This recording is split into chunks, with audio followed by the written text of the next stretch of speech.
Top quality और consistent performance के लिए सिर्फ सिल्वर पंप्स। टॉप क्वालिटी और कंसिस्टेंट परफॉर्मेंस के लिए सिर्फ सिल्वर पंप्स, नाम याद रखना। ये रे पैसाची टीम आपल्यासोबत आहे। येत्या काही दिवसांमध्ये हा सिनेमा चित्रपट लोकांच्या भेटीला येणार आहेत। आपल्यासोबत दादा आहेत। दादा 1 2 3 तिसरा पार्ट येतोय, काय सांगा चित्रपटासंदर्भात? पकडू मी की कसं? ये रे पैसा पहिला भाग ज्यावेळी आम्ही केला त्यावेळी असं वाटलं नव्हतं की याचा तिसरा भाग होईल, पण जेव्हा एखाद्या कलाकृतीचा तिसरा भाग येतो, तिसरी आवृत्ती येते, तर डेफिनेटली एक आनंदाची गोष्ट आहे की पहिला भाग लोकांना खूप आवडला होता, दुसराही आवडला होता आणि आता म्हणून तिसरा येतोय। सो आम्ही सगळेच ॲक्च्युली खूप एक्सायटेड आहोत, खूप खुश आहोत, कारण नॉर्मली सिनेमा करताना काय होतं की त्या सिनेमाची पात्र आधी लोकांना पचनी पडतील का, ओळखीची होतील का, तर ह्या सिनेमाच्या बाबतीत ते नाही आहे। ह्या सिनेमाची सगळी पात्र आधीच पॉप्युलर आहेत, आधीच लोकांना माहिती आहेत। अण्णा माहिती आहे, बबली माहिती आहे, सनी माहिती आहे, आदित्य माहिती आहे, ते कसे वागतात, ते कसे बोलतात, त्यांचे डायलॉग्स हे लोकांना माहिती आहेत। त्यामुळे अर्धाधिक भार माझ्यावरचा खूप कमी झाला आहे ॲज अ डिरेक्टर। आणि मग अशा वेळी ज्यावेळी सिनेमा येणार आहे त्यावेळी एक विश्वास असतो की लोक नक्की सिनेमा बघायला येतील आणि मग त्याच्यानंतर आम्हाला सगळ्यांनाच विश्वास आहे की ज्यावेळी ते सिनेमा बघतील त्यावेळी ते पुन्हा पुन्हा बघतील, कारण तो त्यांचं मनोरंजन करण्यासाठीच हा सिनेमा बनवलेला आहे। दादा तुम्हाला विचारणार मी, एखादी सिनेमा केल्यानंतर आपल्याला दुसरा परत पार्ट येतो, तिसरा येतो, प्रेक्षक असतील त्यांची ना आकांक्षा वाढत जाते। एखादी गोष्ट आपण घेतल्यानंतर किंवा ते केल्यानंतर आपल्याला त्यामध्ये अजून नवीन बदल करायला लागतात।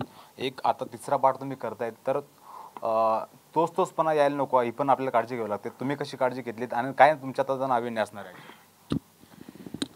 ना हा हे कॅरेक्टर संपूर्ण संजयने वेगळंच लिहिलेलं आहे।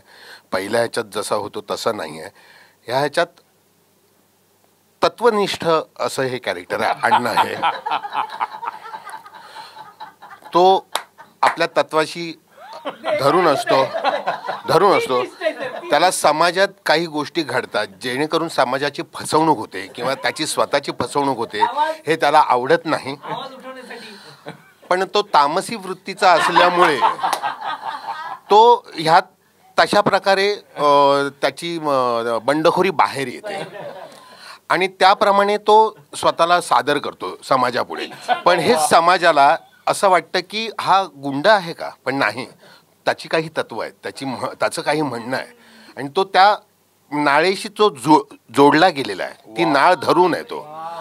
आणि ते दाखवणं, ते संयम राखून संयत वृत्तीने दाखवणं, ते फार कठीण गेलं।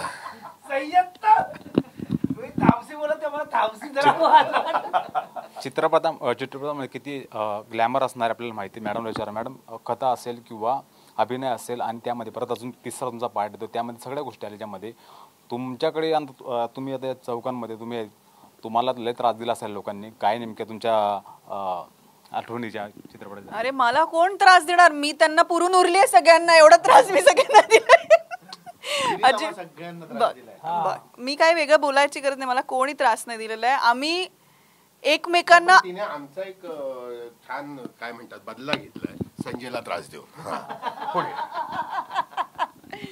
आम्ही कोणी कोणाला त्रास नाही दिलेला आहे। आम्ही हा चित्रपट करताना कॉमेडी चित्रपट असला तरी खूप सिरियसली काम केलेलं आहे ह्या चित्रपटामध्ये आणि आम्ही धमाल तर सगळे चित्रपटात करतातच। कुठल्याही चित्रपटामध्ये जेव्हा एखादी टीम तुमच्याकडे इंटरव्ह्यूला येते तेव्हा ते तेच म्हणतात, आम्हाला खूप मजा आली, आम्हाला आमच्या कामाचीच खूप मजा येते, काम करतानाच मजा येते, ती मजा असते। याचा अर्थ आम्ही आमच्या क्षेत्राला किंवा आमच्या चित्रपटाला कॅज्युअली घेतो असं अजिबात नाही आहे। आम्ही खूप मजा करतो कारण आम्ही ते काम करणं एन्जॉय करतो। तर या चित्रपटाच्या निमित्ताने तर मला असं वाटतं की संजय जाधव यांनी अत्यंत त्यांच्या करिअरचा सुद्धा सगळ्यात अवघड सिनेमा हा केलेला आहे। म्हणजे कॉमेडी जरी सिनेमा असला तरी या सिनेमाच्या दरम्यान त्याला झालेला त्रास, जो तू त्रासाच्या बाबतीत आत्ता म्हणत होतास, तो त्रास खूप वेगळ्या अनुषंगाने होता। कारण पार्ट 1 जेव्हा आम्ही करत होतो तेव्हा आम्ही अगदीच कुठून तरी आलेलो होतो। काही लोकांची सुरुवात होती, काही लोक नव्याने सुरू करत होते, पण पार्ट 3 पर्यंत आय थिंक प्रत्येकाच्या आयुष्यामध्ये अशी वेळ आली होती जेव्हा सगळेजण काही ना काहीतरी करत होते, खूप बिझी होते. त्यांना सगळ्यांना त्यांची सगळ्यांची म्हणजे त्यांना सगळ्यांना एकत्र बांधून त्यांच्या वेळा सांभाळून, बरं दिग्दर्शक म्हणून हे सगळे चॅलेंजेस तर असतातच, पण तो या चित्रपटाचा लेखक सुद्धा आहे.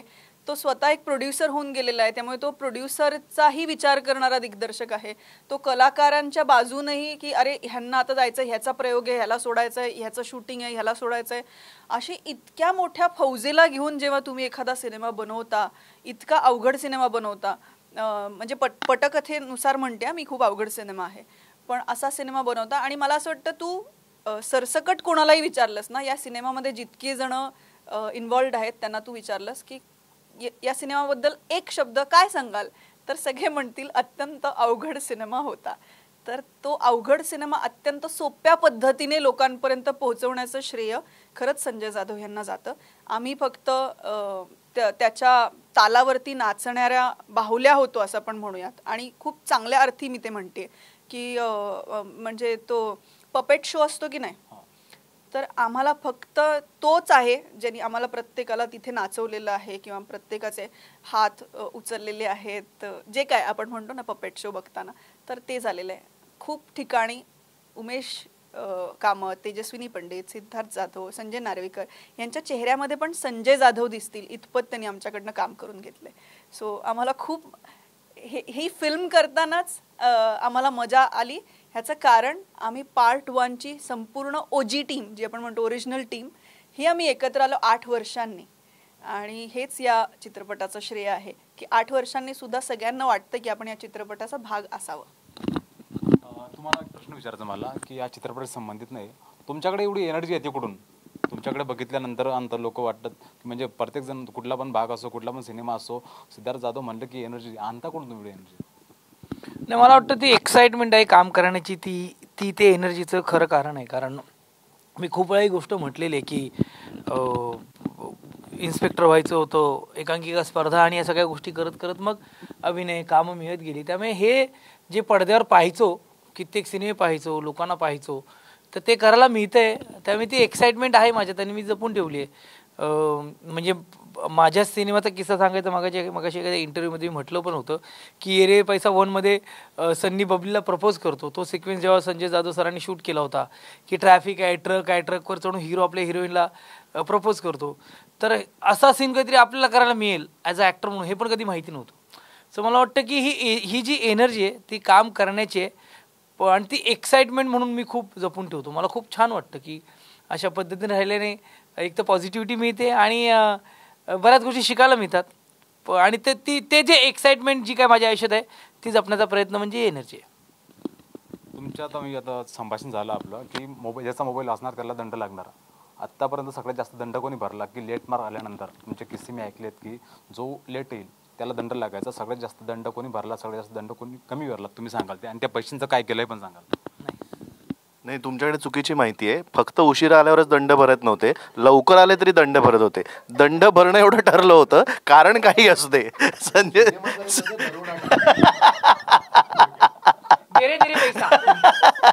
हो, आम्ही पूर्ण सिनेमा देरे पैसाच करत होतो आणि आता तो आलाय तो ये पैसा 3 आलेला आहे. पण हे अगदी जसं तेजू म्हणाली ना की हा विनोदी सिनेमा आहे पण आम्ही खूप सिरियसली केलं, तसंच ना हे जरी खूप विनोदी वाटत असतं ना की लेट आल्यानंतर दंड भरायला लागत होता 500 रुपये आणि तिथे बोली लागायची 500 रुपये, तुम्ही त्याच्यानंतर म्हणालात की ते 600 व्हायचे, मग अरे पण ऐक तरी ते 700 व्हायचे, असे वाढत जायचे. पण सगळ्यात शेवटी दिवसाच्या शेवटी हे सगळे पैसे एकत्र केले जायचे आणि दिग्दर्शक नाही, निर्माते नाहीत, कलाकार नाहीत, तर त्या सेटवरती काम करणाऱ्या टेक्निशियनसाठी तिकडे लकी ड्रॉ काढला जायचा आणि ते सगळे पैसे त्या टेक्निशियनला जायचे. आणि त्याच्यानंतर त्या माणसाच्या चेहऱ्यावर जो आनंद असायचा आणि ते बघून आम्हा सगळ्यांच्या चेहऱ्यावर जो आनंद असायचा ना, मला असं वाटतंय तीच आहे ये रे पैसा टीमची ताकद. जे आम्हाला करायचं आहे सिनेमा, लोक जेव्हा हा सिनेमा पाहतील ना, आम्हाला विश्वास आहे तोच इनोसन्स, तोच आनंद प्रेक्षकांना सुद्धा मिळेल. दादा, कॉमेडी चित्रपट निर्माण करताना आपल्याला खूप अडचण येतात. म्हणजे काय होतं की कॉमेडी म्हणलं की 2 अर्थांनी एका दिशा उच्चारला की लोक हसतात. मात्र हे जास्त दिवस चालत नाही. तुम्ही तिसरा तुमचा भाग येतोय, लोकांनी आपला चित्रपट पूर्ण फॅमिलीसोबत बघावं हे मानता दिग्दर्शक असतील, निर्माता असतील, स्वप्न असतं. तुम्ही त्याची सांगड कशी घातली? एकतर कॉमेडी चित्रपट बनवताना अडचणी येतात हे चुकीचं आहे. चित्रपट बनवताना अडचणी येतात. तो कॉमेडी असेल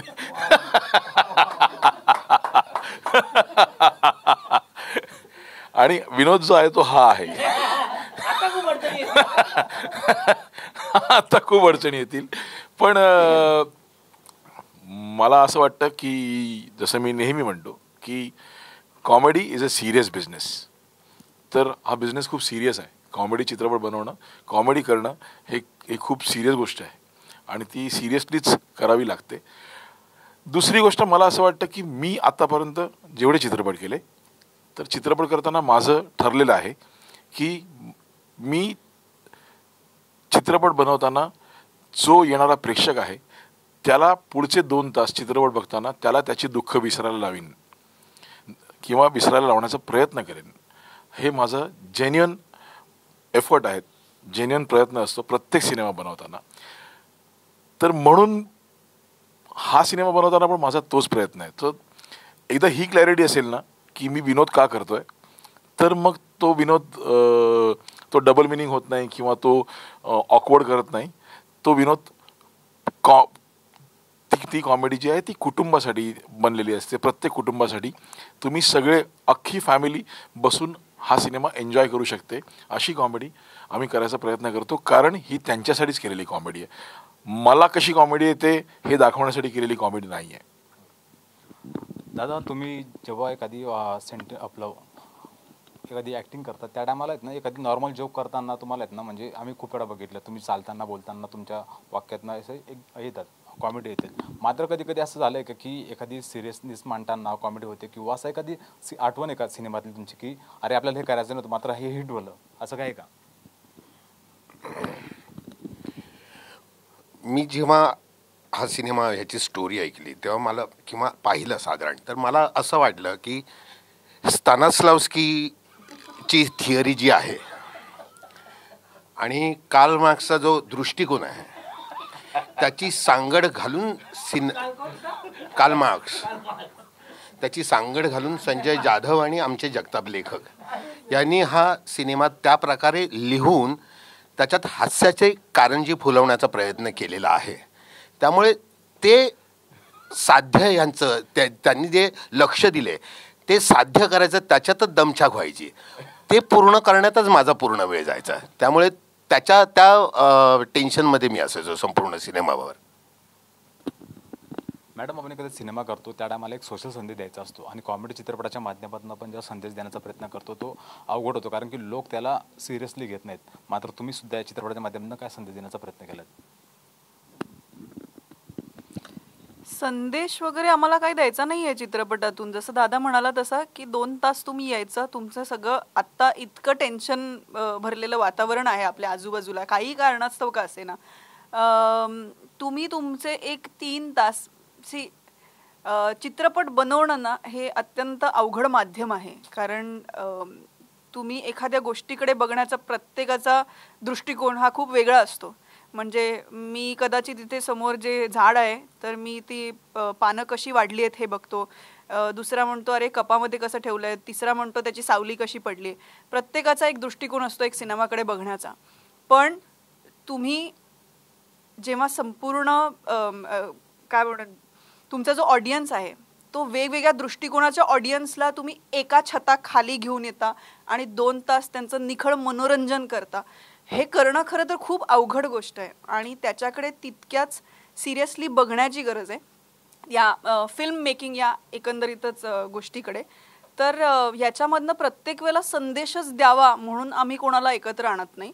आम्ही याच्यातनं निखळ मनोरंजन करण्यासाठी सुद्धा लोकांना एकत्र आणू शकतो, जेणेकरून लोकांना असं वाटेल की अरे नको ना, माझ्या हे आयुष्यात आत्ता काहीतरी घडतंय, न्यूजवरती हे काहीतरी चालू आहे, देशात काहीतरी घडतंय, जगामध्ये काहीतरी घडतंय, हे मला सगळं बाजूला ठेवायचं आहे आणि मला 2 तास एका छताखाली माझ्या कुटुंबासोबत, माझ्या मित्रांसोबत, माझ्या मैत्रिणीसोबत, माझ्या मुलांसोबत मला जाऊन काहीतरी बघायचं आहे ज्याच्यातनं मी घरी काय घेऊन येणार आहे, तर मी घरी एक चेहऱ्यावरती हसू घेऊन येणार आहे. इतकं जरी आहे, इतकं जरी आम्ही लोकांना दिलं तरी आमचं पोट भरल्यासारखं आम्हाला वाटेल. आणि संदेश वगैरे या चित्रपटातून काही द्यायचा आहे तो तुम्ही येऊन त्याच्यातनं संदेश घेऊन जायचा आहे, तर असे खूप ठिकाणं आहेत चित्रपटामध्ये जिथून तुम्ही तुमचा एक संदेश घेऊन जाऊ शकता. पण आम्हाला संदेश नाही द्यायचा, आम्हाला फक्त मनोरंजन करायचं आहे. निकड मनोरंजन हा संदेश तुमचा. सिद्धार्थ दादा, तुम्हाला प्रश्न विचारायचा आहे. तुम्ही आहेत ना, प्रत्येकाच्या घरामधली व्यक्ती आहेत असं आम्हाला नेहमी वाटतं, कारण की तुम्ही जेव्हा एखादी ॲक्टिंग करतात, चित्रपटात काम करतात, नाटकात काम करतात, तर तुम्ही हिंदी चित्रपटात जेव्हा आपण काम करतो मराठी कलाकार, त्या टायमाला खूप इच्छा असते. मात्र तुमच्या चित्रपटामध्ये आहेत ना, सलमान खानने इच्छा व्यक्त केली की मी सुद्धा काम करणार आहे. त्या टायमाला तुम्हाला काय वाटलं होतं? नाही, आम्हाला सगळ्यांनाच बेसिकली ह्या सिनेमात ये रे पैसा 3मध्ये जसं आत्ता म्हणाले की OG टीम आहे, याच्या बरोबरीने वनिता खरात, नागेश भोसले सर, जयवंत वाडकर सर, ही नव्याने आलेली कलाकार मंडळी आहेत ह्या पार्टमध्ये. तसं त्या आमच्या म्युझिक लॉन्चच्या वेळेला महेश मांजरेकर सर आणि सलमान खान सर होते. त्यांनी इच्छा व्यक्त केली की 4थ्या पार्टमध्ये त्यांना पण काम करायचं आहे. आम्हाला खूप छानच वाटतं की वेगवेगळ्या कलाकारांवर काम करायला मिळतं आहे. आणि हा एक विनोदी सिनेमा असला तरी यात हा एक थ्रिलर जॉनर आहे. आणि मला बेसिकली सस्पेन्स थ्रिलर ही गोष्ट खूप आवडते मला प्रेक्षक म्हणून. कारण आणि आपल्या मराठीत संजय जाधव स्टाईल एक सिनेमा होतो की आजच्या यूथला तरुणांना मराठी सिनेमा जास्तीत जास्त बघण्यासाठी संजय जाधव नावाचा फिल्म मेकरसुद्धा कारणीभूत आहे. कारण त्यांना पाहिजे असलेला स्पीड, त्यांना पाहिजे असलेली स्टाईल, त्यांना पाहिजे असलेला तो थ्रिल, या सगळ्या गोष्टी ते आणण्याचा प्रयत्न करतात. सो मला वाटतं की मग अशा एका छान भट्टीमध्ये अशा सगळ्या कलाकारांनी काम केलं तर आम्हाला छानच वाटेल. उलट आदित्य, सन्नी, बबली आणि अण्णा ही जी काही कोर टीम आहे, हे 4 जण त्यांच्या आयुष्यात घडणारी ही नवीन लोक येत असतील तर आता तर 3चं बोलतो विचार करतो आपण, 4 येईल, 5 येईल, 6 येईल, 7, 8, 9, 10 येईल. वेगवेगळे कलाकार ह्यात जोडले जावेत, आमची इच्छा आहे. पण जास्तीत जास्त पार्ट येत राहावेत आणि ते सगळे त्याचा सगळे आम्ही पण पार्ट असावं. आपण आहोतच बेसिक. आणि काल मार्क्सने जे दिले तुम्हाला काय सर, आय लव्ह यू, काय माणूस. हे बघ, एका पत्त्याच्या कॅटमध्ये किती असतात? 52 पत्ते असतात. हा, तर माझ्या त्याच्यापैकी 3 पार्ट झाले. उरलेले जेवढे पार्ट्स असतील त्याच्यामध्ये इंडस्ट्रीनी यावं, इंडस्ट्रीनी काम करावं, हिंदी इंडस्ट्रीमधल्या लोकांनी यावं, त्यांनी काम करावं. पण हे एक जे OG टीम आहे ती बदलू नये इतकीच फक्त आमची इच्छा आहे. बाकी आओ जाओ अपना ही घर आहे. मला असं वाटतं की 3रा पार्ट तर आलाय, 4था येईल, 5वा येईल, 6वा, 7वा, 8वा येईल, 9वा पार्ट मात्र TV9ने प्रोड्यूस करावा एवढी माझी डेफिनेटली. बाकी मग 8 पर्यंत आम्ही बघतो काय ते. तुम्ही 9व्यासाठी पैसे जमा करायला सुरुवात करा बस प्लीज. हा, प्रेक्षकांसाठी सर तुम्ही जेवढी मेहनत घेता तेवढी सुद्धा आम्ही सुद्धा घेणार आणि तुमच्या 9व्या पार्टमध्ये आम्ही सुद्धा सहभागी होऊ असे प्रयत्न करूया. सर, तुम्हाला प्रश्न विचारतो. 2018ला आपला पहिला सिनेमा, 18 ते आता यामध्ये ना खूप सारे बदल होत गेलेत आणि चांगल्या काही आठवणी असतील त्यासोबत त्या चांगल्या 2-3 आठवणी आम्हाला तुम्ही सांगाल तुमच्या चित्रपटामध्ये? या चित्रपटाची चांगल्या आठवणी आपल्या पहिला चित्रपट आपला 18ला आला पहिला आपला आणि आता 3रा पार्ट येतो, त्यामध्ये काय बदल होत गेले, कसे जाणतात? त्यामध्ये एक पार्ट 2 झाला, त्याच्यात आम्ही नव्हतो. मोठा बदल झाला त्याच्या अरे पार्ट 1 आणि पार्ट 3 याच्यामध्ये 2 झाला. त्याच्या आठवणी काय, आम्ही शिवाजी पार्कला भेटत होतो.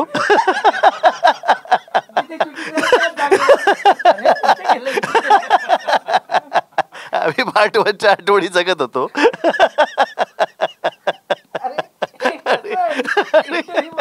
इतक्या आठवणी जगलो ते पार्ट 2 जाऊन आले लंडनला. मग आम्ही म्हटलं परत पार्ट 3 करूया. मग तिथेच आमचं ठरलं आणि मग आम्ही एकत्र आठवणी म्हणजे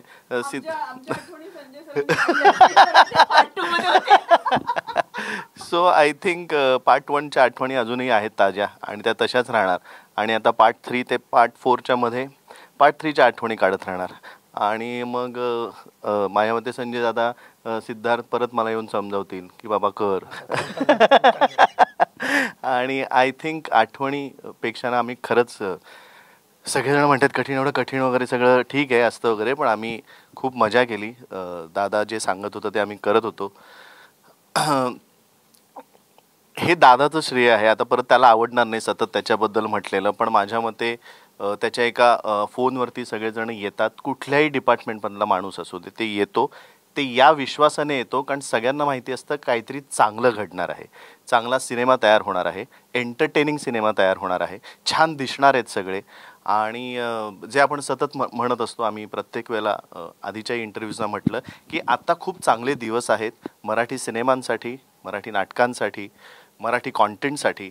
वेगवेगळ्या जॉनरचे सिनेमे तयार होत आहेत आणि त्या जॉनरमध्ये मला असं वाटतंय आत्तापर्यंत अनेक दिवसांमध्ये जी लोक वाट बघत होते असा हा एक चांगला निखळ मनोरंजन देणारा असा सिनेमा तयार होतो आहे आणि तो प्रेक्षकांच्या भेटीला 18 जुलैला येतो आहे. माझ्या मते यानंतर अजून आमच्या वेगवेगळ्या आठवणी तयार होतील. सो आपण सक्सेस पार्टीला भेटून पुढच्या आठवणींबद्दल बोलूया. नाही, आणि आणखीन एक गोष्ट याला फक्त ॲड करेन की थर्ड पार्ट होतो ही चांगली गोष्ट आहे आम्हा कलाकारांना सगळ्यांनाच. पण याच्या मागे जे आमचे निर्माते आहेत, न्यूक्लिअर ॲरो पिक्चर्स असतील, उदाहरणार्थ निर्मित असेल, धर्मा प्रोडक्शन आहेच, पण अमय विनोद खोपकर AVK, मला असं वाटतं की निर्माताही तेवढाच आमच्या कलाकारांच्या पाठीशी आहे म्हणून हे पार्ट होत आहे. त्यामुळे ह्या सगळ्या टीममुळे हे सगळं घडतंय हेही तितकंच खरं आहे. तुम्ही म्हटलेत की पार्ट 9ला तुम्ही आम्हाला हे करणार, पार्ट 9ला सगळे येतील ना, आता म्हणजे 4था येईल, 5वा येईल, त्याला सगळे असणार आहेत ना, त्या तुम्ही त्यांना आश्वासन देऊन टाका त्यांना. माझं काय म्हणणं आहे, ऐका, माझं काय म्हणणं आहे, तुम्ही पैसे जमा करा, 5वा 6वा 7वा नंतर करू, 9वा आधी करू. आपण पैसे जमा करा, मी रेडी आहे, सगळे रेडी आहेत, हे बघ सगळे रेडी आहेत, आपण 9वा आधी करू, मग 6वा 7वा 8वा नंतर. आणि मुळात काय माहिती आहे, सगळ्यात मोठेपणा आहे की Akira Kurosawa, Steven Spielberg, Satyajit Ray, Bimal Roy यांच्या पठडीत न बसणारा सिनेमा संजय जाधवने केलेला आहे आणि आम्हीही तसा त्याच पठडीत न बसणारा अभिनय केला आहे. आता हा लोकांचा मनोरंजन किती करेल हे 18 तारखेला कळेलच, पण आम्ही प्रयत्न केले पूर्ण. मॅडम, एक प्रश्न विचारतो. आता राजकीय प्रश्न चालू आहेत, मराठीवरून चालू आहेत की मराठी हिंदी वाद चालू आहेत. तुम्ही एक निर्माते किंवा तुम्ही कलाकार म्हणून ज्या टायमाला एखादी आपल्याला ठेस वाटते, तुम्ही वारंवार व्यक्त होता या गोष्टींवरती, बाकी कलाकार व्यक्त होत नाहीत, तुम्ही न व्यक्त करणाऱ्या कलाकारांना काय सांगाल आणि आपली मराठी भाषा कायम टिकायला पाहिजे त्यासाठी काय सांगाल? सगळे बोलले नाही, सगळ्यांच्या वतीने मी बोलतो. मला असं वाटतं आपण ये रे रे पसा 3च्या प्रमोशनला आलेलो आहोत. सो या सिनेमाच्या संदर्भात ना आपण बोलूया, कारण हा वेगळा विषय आहे आणि तो वेगळ्या ठिकाणी बोलूया आणि डेफिनेटली बोलूया, पण इथे हा विषय नको डिस्कस करूया, कारण आपण ये रे रे पैसा 3च्या प्रमोशनला आलो की नाही. माझी अशी रिक्वेस्ट आहे, इंटरव्ह्यू घेताना ह्याच्यापुढे तू प्लीज हसत जा, कारण ना तू सिरियस होत असल्यामुळे ना प्रश्न उत्तर पण खूप सिरियस व्हायला लागतं. आता संजय नार्वेकर सरांना बघितलं तर अकिरा कुरोसावापर्यंत पोहोचले, हळूहळू ते बेन ॲफ्लेक, जुलिया रॉबर्ट्स पर्यंत पोहोचले. तुला त्रास होईल. आता बाणभट्टचं चालू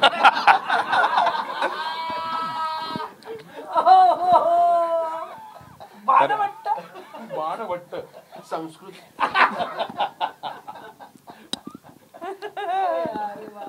तर ये रे रे पैसा 3 हा धमाल असणार आहेत आणि तो सगळ्यांनी पाहावा अशी मी सगळ्यांना रिक्वेस्ट करणार आहेत. आणि ह्या चित्रपटाला खूप खूप शुभेच्छा असणार आहे आमच्या TV9 कडनं. कॅमेरा पर्सन अजय सह, मिहिरा ढाकणे, TV9 मराठी, मुंबई.